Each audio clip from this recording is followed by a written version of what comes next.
ইশরাকের শপথ ইস্যুতে নির্বাচন কমিশনকে একহাত নিলেন আপিল বিভাগ। স্মরণ করিয়ে দিলেন নির্বাচন কমিশনের সাংবিধানিক ক্ষমতার কথা। পরে ইশরাকের শপথ ইস্যুতে রিট খারিজের বিরুদ্ধে করা লিভ টু আপিল নিষ্পত্তি করে শপথের বিষয়টি নির্বাচন কমিশনকে দেখতে বলেন সর্বোচ্চ আদালত। ইশরাকের আইনজীবীরা বলেছেন, যেহেতু নির্বাচন কমিশন গেজেট প্রকাশ করে সিদ্ধান্ত জানিয়েছে, সরকার শপথ পড়াতে বাধ্য। অপরদিকে রিটকারীর আইনজীবী বলেন, এরপরও নির্বাচন কমিশন আপিল না করলে আবারও আইনি পদক্ষেপ নেবেন তারা। গত ২৭ মার্চ ঢাকা দক্ষিণ সিটি কর্পোরেশনের ২০২০ সালের ফল বাতিল করে বিএনপি নেতা ইশরাক হোসেনকে মেয়র ঘোষণা করে নির্বাচনী ট্রাইব্যুনাল। ২৭ এপ্রিল ইশরাককে ঢাকা দক্ষিণ সিটি কর্পোরেশনের নতুন মেয়র ঘোষণা করে গেজেট প্রকাশ করে নির্বাচন কমিশন। এরপরে বিষয়টি গড়ায় উচ্চ আদালতে। ইশরাককে শপথ না পড়াতে হাইকোর্টে রিট করেন এক আইনজীবী। তবে ইশরাককে মেয়র ঘোষণা থেকে শুরু করে হাইকোর্টে রিট, কোনো আইনি প্রক্রিয়ায় নিজেদের যুক্ত করেনি নির্বাচন কমিশন। শপথ ইস্যুতে রিট খারিজের বিরুদ্ধে করা লিভ টু আপিলের শুনানিতে নির্বাচন কমিশনের আইনজীবীর কাছে অবস্থান জানতে চান আপিল বিভাগ। এ সময় ইসির ভূমিকা নিয়ে অসন্তোষ প্রকাশ করেন প্রধান বিচারপতি।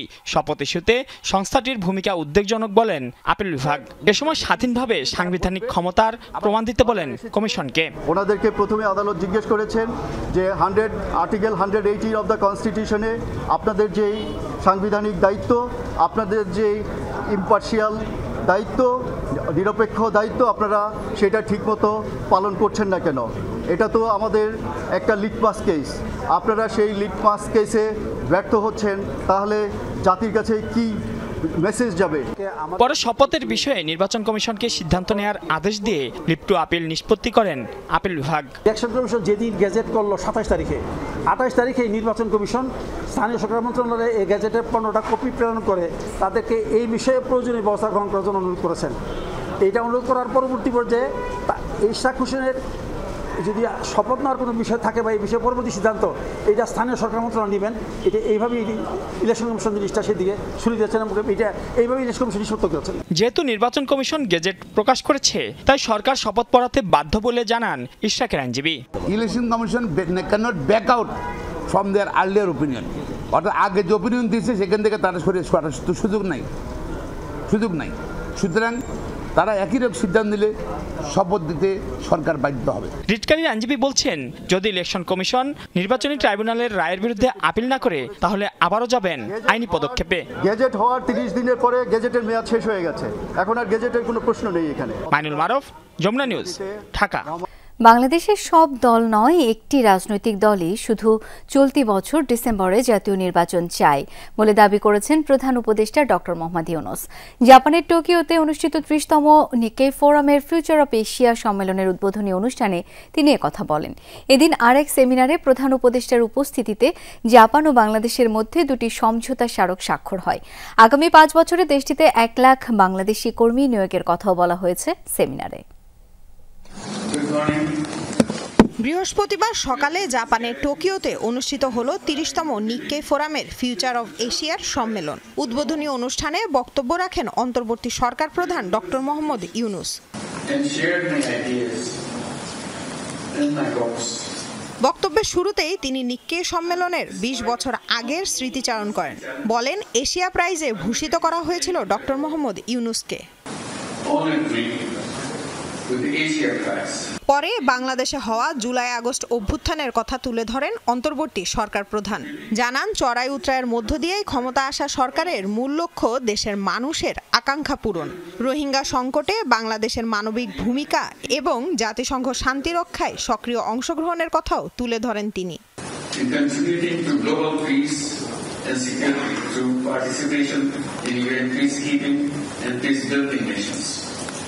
And hosting more than 1 million Rohingyas fleeing persecution in their homeland in Myanmar, purely on humanitarian grounds. Future of এশিয়ার সম্মেলনে প্রশ্নোত্তর পর্বে অন্তর্বর্তী সরকার প্রধান জানান, বাংলাদেশের সব দল নয়, একটি রাজনৈতিক দলই শুধু চলতি বছর ডিসেম্বরে জাতীয় নির্বাচন চায়।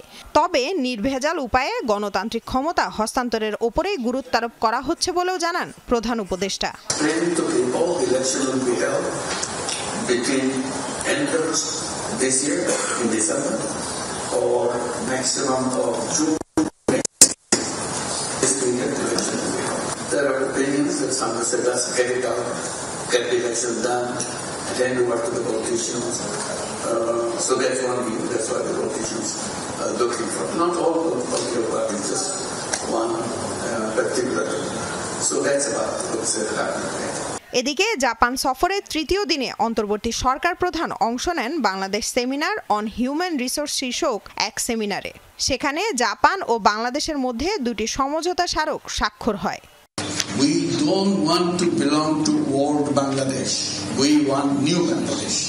Immediately, government of Japan came very generously to us to help us to rebuild. I didn't get a chance to come here before. After I took the responsibility, this time I got the opportunity to come here. এই সেমিনারে আগামী 5 বছরে জাপানে 1 লাখ বাংলাদেশি কর্মী নিয়োগের ঘোষণা দিয়েছে Japan কর্তৃপক্ষ ও ব্যবসায়ীরা। লামিয়া তিথি, যমুনা নিউজ। সাগরে সৃষ্ট গভীর নিম্নচাপের প্রভাবে দেশের বিভিন্ন স্থানে বৃষ্টি হচ্ছে, বইছে ঝোড়ো হাওয়া। ভারী বৃষ্টি ও জোয়ারের পানিতে উপকূলের কয়েক জেলার নিম্নাঞ্চল তলিয়েছে। কোথাও কোথাও বন্ধ রয়েছে লঞ্চ ও ছোট নৌযান। আবহাওয়া অধিদপ্তর বলছে, আগামী 48 ঘণ্টায় ভারী থেকে অতি ভারী বৃষ্টিপাত হবে, বিশেষত চট্টগ্রাম অঞ্চলে। তবে নিম্নচাপটি ঘূর্ণিঝড়ে পরিণত হওয়ার সম্ভাবনা কম। নিম্নচাপের কারণে উপকূলীয় অঞ্চলগুলোয় 3 নম্বর স্থানীয় সতর্কতা সংকেত দেখানো হয়েছে। বঙ্গোপসাগরে সৃষ্ট লঘুচাপটি আরও ঘনীভূত হয়ে পরিণত হয়েছে নিম্নচাপে, যার প্রভাবে উত্তাল সাগর। দেশের বিভিন্ন স্থানে নেমেছে প্রবল বেগে বৃষ্টি, বইছে ঝোড়ো হাওয়া। উপকূলীয় জেলা বরগুনা, ঝালকাঠি, পটুয়াখালী সহ কয়েকটি জেলায় ভারী বৃষ্টি ও জোয়ারের পানিতে তলিয়েছে নিম্নাঞ্চল। এতে ভোগান্তিতে স্থানীয়রা। নোয়াখালীর হাতিয়ায় জোয়ারের পানিতে নিঝুম দ্বীপ, ঢালচর সহ বিভিন্ন চরে তলিয়েছে সড়ক, পানি ঢুকেছে বাড়িঘরেও। এতে চরম দুর্ভোগে দুর্গত এলাকার মানুষ। বরগুনা একটা কাজের জন্য আসছিলাম, পাথরঘাটা যাব, পানির জন্য পার হইতে পারতেছি না। আমরা দুর্ভোগের একেবারে চরম পর্যায়ে, এর কোনো সীমা অতিক্রম করে গেছে। মেঘনা নদীর পাশে আমরা সবসময় আতঙ্কিত থাকি, যে কোনো বৃষ্টি তুফান আসলে আমরা ভয়ভীতির মধ্যে আছি, পরিবার নিয়ে খুব কষ্টের মধ্যে আছি। বৈরী আবহাওয়ায় হাতিয়ার সাথে বন্ধ হয়ে যায় সারা দেশের নৌযোগাযোগ। এছাড়া পাটুরিয়া, দৌলতদিয়া এবং ভোলা ও বরিশালের বিভিন্ন রুটেও বন্ধ করে দেওয়া হয় লঞ্চ ও ছোট নৌযান। ট্রলার এগুলা সীমিত এখন চলাফেরা করতেছে না, বন্ধ আছে। লঞ্চ ছাড়তেছে না, তারা বলতেছে এই আবহাওয়া কোনোভাবেই যাবে না। ফেনীতে টানা বর্ষণে মুহুরী নদীর পানি বিপদসীমার উপর দিয়ে প্রবাহিত হয়ে বন্যা পরিস্থিতি দেখা দেওয়ার শঙ্কা রয়েছে। পরিস্থিতি মোকাবেলায় সব ধরনের প্রস্তুতি নেওয়া হচ্ছে বলে জানিয়েছেন জেলা প্রশাসক। স্থানীয় যে এনজিও গুলো আছেন, স্বেচ্ছাসেবী সংগঠনগুলো আছেন, রেড ক্রিসেন্ট আছেন, তাদের যে ট্রেন যারা স্বেচ্ছাসেবী আছেন, তাদের সহায়তা নিয়ে আমরা এটি মোকাবেলা করতে পারবো। এদিকে রাজধানীতেও সকাল থেকেই নামে বৃষ্টি। আবহাওয়া অধিদপ্তরের পূর্বাভাস বলছে, আগামী 48 ঘণ্টায় ভারী থেকে অতি ভারী বৃষ্টি হবে, বিশেষত চট্টগ্রাম অঞ্চলে। রোববার থেকে কমে আসবে বৃষ্টিপাত। নিম্নচাপটি ঘূর্ণিঝড়ে পরিণত হওয়ার সম্ভাবনা কম বলেও জানিয়েছে আবহাওয়া অধিদপ্তর। রাজশাহী, রংপুর, খুলনা, বরিশাল, চট্টগ্রাম, ঢাকা, সিলেট, ময়মনসিংহ এইসব বিভাগে কোথাও কোথাও ভারী থেকে অতি ভারী বৃষ্টিপাতের সম্ভাবনা আছে আগামী 24 ঘন্টার মধ্যে। এর সাথে থাকবে দমকা বাতাস, ঝোড়ো হাওয়া, কখনো কখনো বিভিন্ন অঞ্চলে বজ্র বৃষ্টি হতে পারে। এই বজ্র বৃষ্টির সাথে বজ্রপাতও থাকতে পারে। থেমে থেমে বৃষ্টি হচ্ছে চট্টগ্রামেও। সাগরের জোয়ার আসার পর প্লাবিত হয় বন্দরনগরীর বেশিরভাগ নিচু এলাকা। বেড়িবাঁধের ভাঙা অংশ দিয়ে জোয়ারের পানি ঢুকে তলিয়ে যায় কক্সবাজারের কুতুবদিয়া, মহেশখালী, পেকুয়া সহ বিভিন্ন উপকূলীয় এলাকার নিম্নাঞ্চল। সাগর উত্তাল থাকায় টেকনাফ, সেন্ট মার্টিন রুটে সব ধরনের নৌযান চলাচল বন্ধ থাকায় সেন্ট মার্টিনে দেখা দিয়েছে নিত্যপণ্যের সংকট। এদিকে ভারী বৃষ্টিতে পার্বত্য অঞ্চলে শঙ্কা রয়েছে পাহাড় ধসেরও। স্থানীয় প্রশাসনের পক্ষ থেকে সতর্ক করা হচ্ছে ঝুঁকিপূর্ণভাবে বসবাসকারীদের। Zahid Hasan, Jamuna news. Bangladesh jewellers association BAJUS সহ সভাপতি রিপনুল হাসানকে গ্রেপ্তারের প্রতিবাদে ঢাকা সহ সারা দেশে জুয়েলারি প্রতিষ্ঠান অনির্দিষ্টকালের জন্য বন্ধ রাখা হয়েছে। সকালে বায়তুল মোকাররম মার্কেটে জুয়েলারি দোকানগুলোতে তালা ঝুলতে দেখা যায়। দোকান কর্মচারীরা জানান, মালিকের নির্দেশে তারা শোরুম খুলছেন না। বুধবার রাজধানীর তাঁতিবাজার থেকে বাজুস নেতা রিপনুল হাসানকে গ্রেপ্তার করে ডিবি পুলিশ। এই ঘটনায় জুয়েলারি ব্যবসায়ীদের মাঝে অসন্তোষ দেখা দেয়। ব্যবসা বন্ধ রাখার সিদ্ধান্ত নেয় জুয়েলার্স সমিতি। আমাদের অনেক মনে করেন বলছে যে তোমরা বসে থাকো, দেখো কি অবস্থা হয়, মার্কেট না খুললে আমরা খুলবো না। আমাদের কর্মচারীর পক্ষ থেকে আমি নিজ দায়িত্বে বলতে পারি যে এটা আমারও ফ্যামিলি আছে, প্রত্যেকেরই ফ্যামিলি আছে, শুধু বন্ধ রাখলেই ঘোষণা দিলেই জমিদারি হওয়া যায় না, আরও 5 জনের দেখা উচিত। ক্ষতি তো হবে, ক্ষতি হইলেও কিছু তো করার নেই, কারণ ঈদ সামনে, এখন তো দোকান বন্ধ একটু বোঝেনি, এই কারণে তারপরেও এখন জুয়েলারি সমিতি এটা সিদ্ধান্ত নিলে আমাদের তো কিছু করার নেই। বিসিবি সভাপতির পদ থেকে পদত্যাগ না করার ঘোষণা দিয়েছেন ফারুক আহমেদ। যমুনা টেলিভিশনকে বিষয়টি নিশ্চিত করেছেন ফারুক আহমেদ নিজেই। বুধবার রাতে যমুনা টেলিভিশন প্রথম নিশ্চিত করে ফারুক আহমেদকে বিসিবি সভাপতির পদে আর রাখতে চায় না জাতীয় ক্রীড়া পরিষদ। তার পরিবর্তে নতুন সভাপতি হতে যাচ্ছেন দেশের আরেক সাবেক অধিনায়ক আমিনুল ইসলাম বুলবুল। যদিও গঠনতন্ত্র অনুযায়ী বুলবুলের কাউন্সিলরশিপ পাওয়া নিয়ে রয়েছে জটিলতা, আর সরকারি হস্তক্ষেপে বোর্ড সভাপতি চেয়ারে পালাবদল আসলে ভঙ্গ হতে পারে আইসিসির গাইডলাইন। এর আগে জাতীয় ক্রীড়া পরিষদের কাউন্সিলর হয়ে বিসিবিতে পরিচালক হয়ে গত বছরের 21 আগস্ট সভাপতি নির্বাচিত হন ফারুক আহমেদ। আগামী নির্বাচন পর্যন্ত এই পদে থাকার কথা ফারুকের, তবে তার বিরুদ্ধে এনএসসিতে অনাস্থা চিঠি দিয়েছেন বিসিবির 8 পরিচালক। এদিকে 31 মে বিসিবির বোর্ড সভা হবার কথা থাকলেও তা স্থগিত করা হয়েছে। আসন্ন ঈদ এবং রাষ্ট্রীয় বাজেটের কারণে সরকারি চাকরি অধ্যাদেশের বিতর্কিত ধারা বাতিলে প্রতিদিন 1 ঘণ্টা কর্মবিরতির কর্মসূচি স্থগিত করেছেন সচিবালয় কর্মকর্তা কর্মচারী ঐক্য ফোরাম। তবে দাবি আদায়ে আগামী রবি ও সোমবার সরকারের 5 উপদেষ্টাকে স্মারকলিপি প্রদানের নতুন কর্মসূচিও ঘোষণা করা হয়েছে। একই দিন সারা দেশের সব সরকারি কার্যালয়ের দপ্তর প্রধান এবং বিভাগীয় কমিশনার ও জেলা প্রশাসক বরাবর স্মারকলিপি দেওয়া হবে। সকালে 1 ঘণ্টা কর্মবিরতি পালনের পর এই কর্মসূচি ঘোষণা করেন নেতারা। এর আগে সকাল 10টা থেকে বিভিন্ন মন্ত্রণালয় এবং দপ্তর থেকে বের হয়ে জনপ্রশাসন মন্ত্রণালয় লাইব্রেরিতে জড়ো হন কর্মচারীরা। বৈরী আবহাওয়ার কারণে যারা আসতে পারেননি তারা স্ব দপ্তরে কর্মবিরতি পালন করেন। আশা করি আপনারা শনিবার প্রধান উপদেষ্টা মহোদয় আসার পরে তার সাথে আলোচনা করে রবিবার আমাদেরকে একটা ভালো রেজাল্ট দেবেন, আমরা সে প্রত্যাশায় থাকবো। তবে আমাদের কর্মসূচি চলবে 3টা স্মারকলিপি আমরা রবিবারে দিব আর সোমবারে দিব 2টা। 1988 সাল থেকে বাংলাদেশ বিশ্ব শান্তি রক্ষায় কাজ করে আসছে। বর্তমানে বিশ্বের 9টি দেশে 5818 জন শান্তিরক্ষী কাজ করছেন। বিশ্ব শান্তি রক্ষায় বাংলাদেশ এখন অবিসংবাদিত নাম বলে জানিয়েছেন সেনাবাহিনী প্রধান জেনারেল ওয়াকারুজ্জামান। চীন মৈত্রী আন্তর্জাতিক সম্মেলন কেন্দ্রে আন্তর্জাতিক জাতিসংঘ শান্তিরক্ষী দিবসের অনুষ্ঠানে কথা জানান তিনি। শান্তি মিশনে বাংলাদেশের 37তম বর্ষপূর্তিতে বিশ্ব শান্তি রক্ষায় শান্তিরক্ষীদের আত্মত্যাগ এবং অমূল্য অবদান জাতি শ্রদ্ধা ও কৃতজ্ঞ চিত্তে স্মরণ করছে বলেও জানান সেনাপ্রধান। এছাড়া জাতিসংঘের আবাসিক প্রতিনিধি গোয়েন লুইস বলেন, শান্তি রক্ষায় বাংলাদেশ 3য় বৃহৎ দেশ। 168 জন বাংলাদেশি শান্তিরক্ষী তাদের সর্বোচ্চ ত্যাগ স্বীকার করেছে। আর অর্থ উপদেষ্টা ডক্টর সালেহ উদ্দিন আহমেদ বলেন, জাতিসংঘ শান্তি রক্ষা মিশনের সহযোগিতা অব্যাহত রাখবে বাংলাদেশ। বিশ্ব শান্তি প্রতিষ্ঠায় বাংলাদেশ আজ একটি স্বীকৃত এবং অত্যন্ত গ্রহণযোগ্য নাম। জাতিসংঘের আহ্বানে সাড়া দিয়ে বাংলাদেশ 1988 সাল থেকেই বিশ্ব শান্তি প্রতিষ্ঠায় সক্রিয়ভাবে অংশগ্রহণ করে আসছে। সরকার, জনগণ আমরা সবসময় তৎপর যে বাংলাদেশের যারা যাচ্ছেন বাইরে তাদেরকে সর্বরকম সহযোগিতা করে। পবিত্র হজ পালনের উদ্দেশ্যে এবছর ৭৪,৩১৬ জন যাত্রী সৌদি আরবের উদ্দেশ্যে বাংলাদেশ ছেড়ে গেছেন। বাকিরা জুনের 1 তারিখের মধ্যে পৌঁছবেন সৌদি, জানিয়েছেন ধর্ম উপদেষ্টা ডক্টর আফম খালেদ হোসেন। সকালে এক ব্রিফিংয়ে তিনি জানান, এখন পর্যন্ত 12 মুসল্লির মৃত্যু হয়েছে, হাসপাতালে চিকিৎসাধীন 37 জন। আশকোনা ক্যাম্পে হজযাত্রার সর্বশেষ তোড়জোড়। বিশেষ বিবেচনায় যাত্রী পরিবহনের সময় বাড়িয়ে জুনের 1 তারিখ পর্যন্ত করা হয়েছে। সকালে হজযাত্রার সর্বশেষ পরিস্থিতি নিয়ে প্রেস ব্রিফিং করেন ধর্ম উপদেষ্টা। জানান, হজ পালনের জন্য যাওয়া মুসল্লিদের মৃত্যু ও অসুস্থতার তথ্য। এই পর্যন্ত 12 জন হাজি মারা গেছেন এবং আমাদের অসুস্থ আছেন প্রায় হসপিটালে আছেন এই মুহূর্তে ভর্তি 37 জন। কোনো হাজি যদি স্পেসিফিক সুনির্দিষ্ট অভিযোগ করে ওই এজেন্সির বিরুদ্ধে আইনানুগ ব্যবস্থা নেব। জানান হজ যাত্রীদের জন্য গ্রামীণ ফোন, বাংলালিংক ও রবি বিশেষ ফোন রোমিং প্যাকেজ চালু করেছে সরকার। আমরা 3টা কাজ করেছি যেটা নতুন, এটা হচ্ছে লাব্বাইক মোবাইল অ্যাপস। এটা অলরেডি চালু হয়ে গেছে।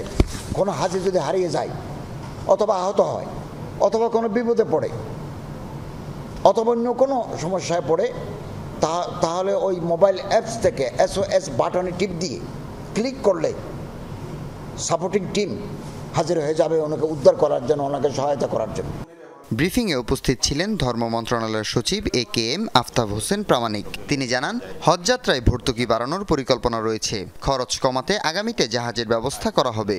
তাছাড়া এয়ারলাইন্সগুলোর সাথে সংশ্লিষ্ট কর্তৃপক্ষের কয়েক দফা মতবিনিময়ের পর গত বছরের তুলনায় ২৭,০০০-এর মতো কমানো হয়েছে বিমান ভাড়া।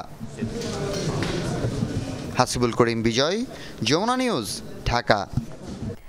নির্বাচিত সরকার থাকলে গণ অভ্যুত্থানে আহতদের চিকিৎসার দায়িত্বে অবহেলা করতে পারত না বলে মন্তব্য করেছেন বিএনপির যুগ্ম মহাসচিব শহীদ উদ্দিন চৌধুরী আনি। বৃহস্পতিবার সকালে সোহরাওয়ার্দী হাসপাতালে আমরা বিএনপি পরিবারের পক্ষ থেকে চোখ হারানো 4 যুবকের খোঁজ খবর নেওয়া শেষে এসব বলেন তিনি। অভিযোগ করেন, আহতদের চিকিৎসায় সরকারের আন্তরিকতা দেখা যাচ্ছে না। নির্বাচিত সরকার থাকলে এই দায় এড়াতে পারত না বলেও মন্তব্য করেন তিনি। বলেন, বিএনপি নির্বাচন চায় গণতন্ত্রের স্বার্থে, সেই সাথে দ্রুত শেখ হাসিনার বিচার দৃশ্যমান করার দাবি জানান আনি। এ সময় উপস্থিত ছিলেন আমরা বিএনপি পরিবারের আহ্বায়ক আতিকুর রহমান রুমন সহ অন্যান্য সদস্যরা।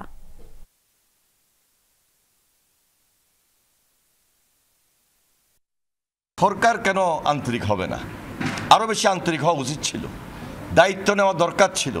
সেখানে আমরা খুব তাচ্ছিল্য দেখছি, স্বল্পতা দেখছি। এজন্য ক্ষোভের সাথে আমি বলতে চাই, আজকে যদি একটা নির্বাচিত সরকার থাকতো, প্রকৃত নির্বাচিত সরকার থাকতো, এই দায়িত্ব এড়াতে পারত না। সীমান্তে থামছেই না বিএসএফের পশিন। আজ দিনাজপুর ও সিলেট সীমান্ত দিয়ে অন্তত 34 জনকে এপারে ঠেলে দেওয়া হয়েছে। ভোরে দিনাজপুরের বিরল উপজেলার ধর্মযান ও এনায়েতপুর সীমান্ত দিয়ে 13 জনকে পশিন করেছে বিএসএফ। সবাইকে স্থানীয় ক্যাম্পে নিয়ে গেছে বিজিবি। সেখানে তাদেরকে জিজ্ঞাসাবাদ ও পরিচয় যাচাই বাছাই চলছে। এছাড়া কুড়িগ্রামের ফুলবাড়ি সীমান্তে 9 জনকে পশিন করেছে বিএসএফ। সীমান্ত এলাকায় নিরাপত্তা জোরদার করা হয়েছে বলে জানিয়েছে বিজিবি। আমরা আসি সরজমিনে দেখি 13 জন লোক, তার মধ্যে 11 জন মহিলা, 2 জন পুরুষ।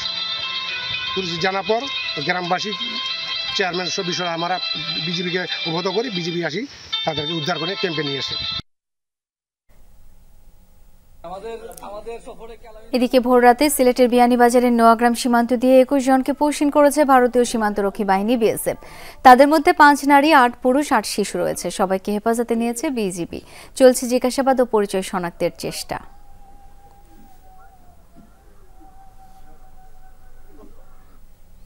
সীমান্তে যে কোনো ধরনের পশিনের ঘটনা দেশের বিরুদ্ধে এক ধরনের চক্রান্ত, এমনটাই মন্তব্য করেছেন জাতীয় নাগরিক পার্টির উত্তরাঞ্চলের মুখ্য সংগঠক সার্জিস আলম। দুপুরে লালমনিরহাটের পাটগ্রামে পথসভা করে দলটি। এ সময় সার্জিস বলেন, ভারতের আচরণ প্রতিবেশী দেশ হিসেবে সন্তোষজনক নয়। যতদিন শেখ হাসিনাকে ফেরত না দেবে ততদিন ভারতের সাথে বাংলাদেশের মানুষের সম্পর্ক স্বাভাবিক হবে না। সীমান্তে নিরাপত্তা ইস্যুতে সার্জিস আলম বলেন, আওয়ামী লীগের আমলে বিজিবিকে জিম্মি করে রাখা হয়েছিল, তবে বিজিবির সক্ষমতা রয়েছে পৃথিবীর যে কোনো বাহিনীর সাথে টেক্কা দেওয়ার। পৃথিবীর কোন দেশের দাসত্ব করার বাংলাদেশ না।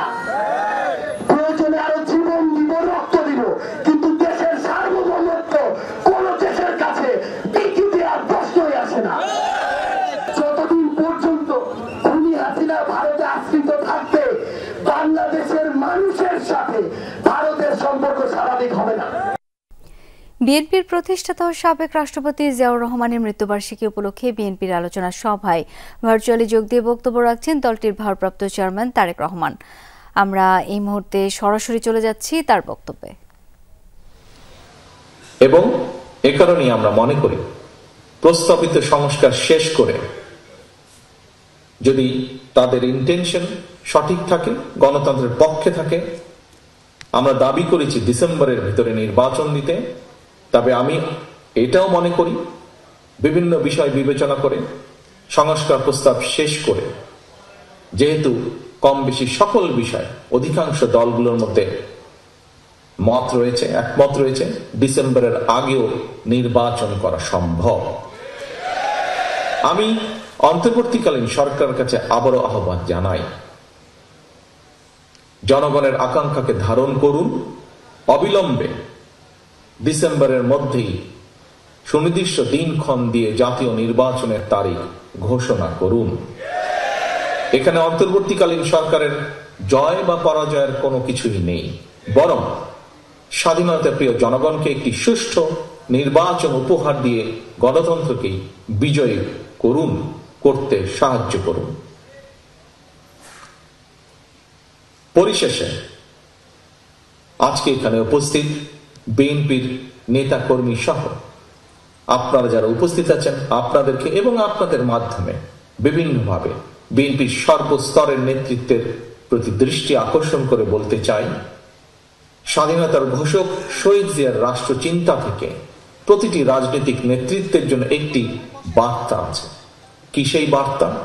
বার্তাটি হলো, রাষ্ট্র পরিচালনায় সফল হতে হলে জনগণের আকাঙ্ক্ষাকে ধারণ করতে হবে, দেশ এবং জনগণের স্বার্থকেই সবার আগে বিবেচনায় আনতে হবে, বিবেচনা করতে হবে।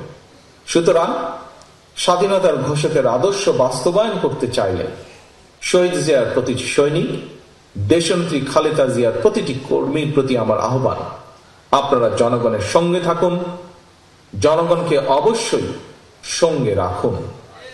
প্রিয় দেশবাসী, বক্তব্য শেষে আমি একজন সন্তান হিসাবে শহীদ রাষ্ট্রপতি জিয়াউর রহমানের রুহের মাগফিরাত কামনা করছি।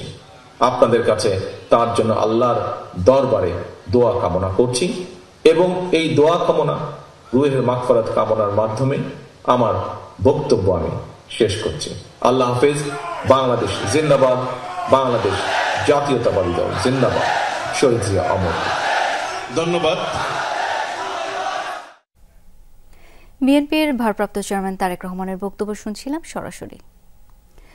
সাবেক মালয়েশিয়ান প্রধানমন্ত্রী মাহাথির মোহাম্মদকে ১০০তম জন্মদিন উপলক্ষে আগাম জন্মদিনের শুভেচ্ছা জানিয়েছেন প্রধান উপদেষ্টা ডক্টর মোহাম্মদ ইউনূস। আগামী ১০ জুলাই ১০০ বছরে পদার্পণ করতে যাচ্ছেন মাহাথির। এই উপলক্ষে টোকিওর ইম্পেরিয়াল হোটেলে Nikkei forum future of Asia সম্মেলনের ফাঁকে প্রধান উপদেষ্টার সঙ্গে দেখা করেন তিনি। সাক্ষাৎকালে দীর্ঘ বন্ধুত্বের স্মৃতিচারণ করেন তারা। বৈঠকে বাংলাদেশের আসিয়ান সদস্যপদ লাভের আকাঙ্ক্ষা এবং রোহিঙ্গা প্রত্যাবাসন নিয়েও আলোচনা হয়। এ সময় প্রধান উপদেষ্টা বলেন, বাংলাদেশ মালয়েশিয়ার প্রতি কৃতজ্ঞ, কারণ দেশটি বিভিন্ন খাতে অনেক বাংলাদেশের কর্মসংস্থান দিয়েছে। মাহাথিরকে বাংলাদেশ সফরের আমন্ত্রণও জানান ডক্টর ইউনূস।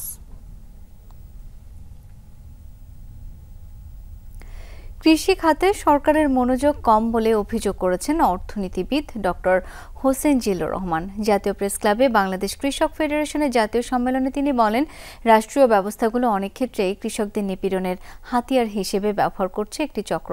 আলোচনা পর্বে দেশের বিভিন্ন জেলা থেকে আসা কৃষকরা তাদের বাস্তবতা তুলে ধরেন।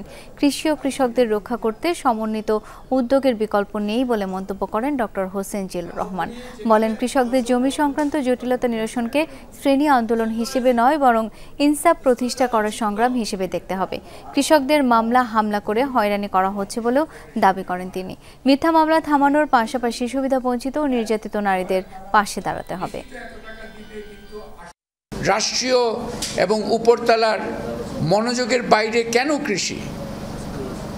এটা কিন্তু আমরা যে বাংলাদেশকে আরেকটা উন্নত পর্যায়ে নিয়ে যেতে চাই, তার জন্য কিন্তু এটা আত্মঘাতী। কারণ কৃষি অত্যন্ত গুরুত্বপূর্ণ কাজ। রাষ্ট্রীয় প্রক্রিয়াগুলো সাধারণ মানুষের পক্ষে দাঁড়াচ্ছে নাকি তার জন্য একটা নিপীড়নের হাতিয়ার হিসেবে ব্যবহার হয়ে যাচ্ছে। আসন্ন বাজেটে জিডিপি প্রবৃদ্ধির পরিবর্তে অর্থনৈতিক স্থিতিশীলতা, মূল্যস্ফীতি নিয়ন্ত্রণ, আর্থিক খাতে সুশাসন ও সামাজিক সুরক্ষাকে সর্বোচ্চ অগ্রাধিকার দেওয়ার আহ্বান জানিয়েছে জাতীয়তাবাদী গণতান্ত্রিক আন্দোলন। বৃহস্পতিবার জাতীয় প্রেস ক্লাবে ২০২৫-২৬ অর্থ বছরের জন্য একটি বিকল্প বাজেট প্রস্তাবনা উত্থাপন করে এমন দাবি জানানো হয়েছে। এ সময় দলটির চেয়ারম্যান ববি হাজ্জাজ বলেন, নতুন আয়কর আইন সাধারণ করদাতাদের জন্য জটিল ও হয়রানিমূলক হয়ে উঠেছে। তাই আইন সহজ করা, হয়রানি বন্ধ, কর পরিশোধে অনলাইন কার্যক্রম সহজ করা এবং কর বিভাগের আমলাতান্ত্রিকতা কমানোর প্রস্তাব দেওয়া হয়েছে।